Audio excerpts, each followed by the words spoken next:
दोस्तों, अगर आपका सपना सरकारी नौकरी पाना है तो मैं आज आपके लिए लाया हूं प्रकाश अध्याय के सबसे महत्वपूर्ण प्रश्न जो सरकारी एग्जाम में बार बार पूछे जाते हैं। तो चलिए शुरू करते हैं आज का पहला प्रश्न। दोस्तों, आज का पहला प्रश्न है, प्रकाश का वेग निर्वात में कितना होता है?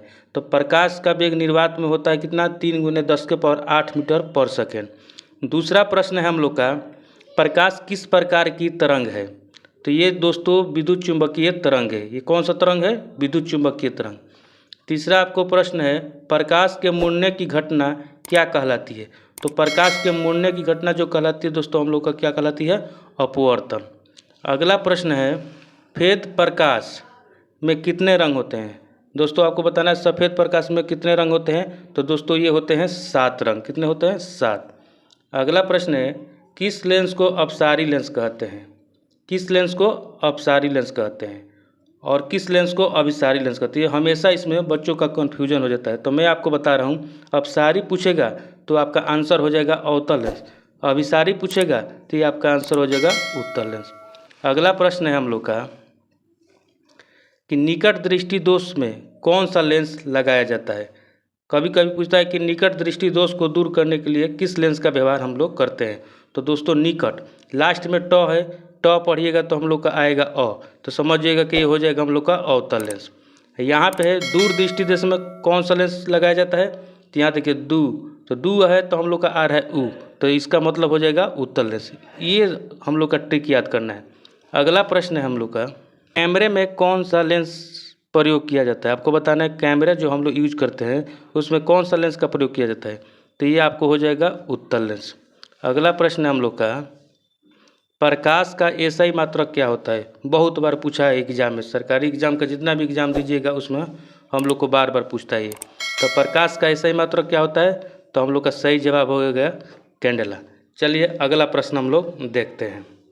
अगला प्रश्न है हम लोग का, किस रंग का तरंग दैर्घ्य सबसे अधिक होता है? तो दोस्तों मैं आपको बताता हूँ कि लाल रंग का जो तरंग दैर्घ्य होता है सबसे अधिक होता है।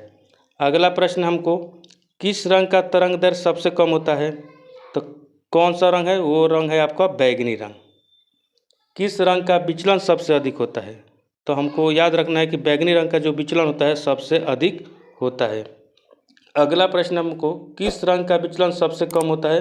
तो आपका सही जवाब हो जाएगा लाल रंग। देखिए, मानव नेत्र में प्रतिबिंब कहाँ बनता है? दोस्तों ये बार बार पूछा जाता है, सरकारी एग्जाम जब आप देने जाइएगा तो हर परीक्षा में ये क्वेश्चन पूछा जाता है आपको कि मानव नेत्र में प्रतिबिंब कहाँ बनता है। तो दोस्तों हमको याद करना है कि रेटिना पर बनता है। कहाँ बनता है? रेटिना पे। अगला प्रश्न है, लेंस की क्षमता का एसआई मात्रक क्या होता है? तो लेंस की क्षमता का जो एसआई मात्रक होता है वो डायऑप्टर होता है। दोस्तों अगर ये प्रश्न आप याद कर लेते हैं तो मुझे जाहिर सी बात है कि आपको परीक्षा में कोई भी प्रश्न नहीं छूटेगा। तो चलिए आगे देखते हैं। 17वां प्रश्न हम लोग का, हीरे की चमक का कारण क्या है? आपको कभी कभी पूछता है कि हीरे का चमकना कौन सा कारण है? तो आपको आंसर हो जाएगा पूर्ण आंतरिक परावर्तन। पूर्ण आंतरिक परावर्तन। अगला प्रश्न हम लोग का कि अवतल लेंस की जो क्षमता होती है कैसी होती है? दोस्तों आपको बताना है कि धनात्मक होती है या ऋणात्मक होती है। तो ये हम लोग का हो जाएगा ऋणात्मक। क्या हो जाएगा? ऋणात्मक। और उत्तल लेंस का पूछेगा तो उत्तल लेंस की क्षमता कैसी होती है? तो ये हम लोग का हो जाएगा धनात्मक। अगला है प्रश्न, दर्पण की फोकस दूरी किसकी आधी होती है? तो याद रखिएगा, जो दर्पण की फोकस दूरी होती है वो वक्रता त्रिज्या की आधी होती है। दोस्तों अगर ये वीडियो आप लोग को अच्छा लगा हो तो वीडियो को लाइक और चैनल को सब्सक्राइब करना न भूलें।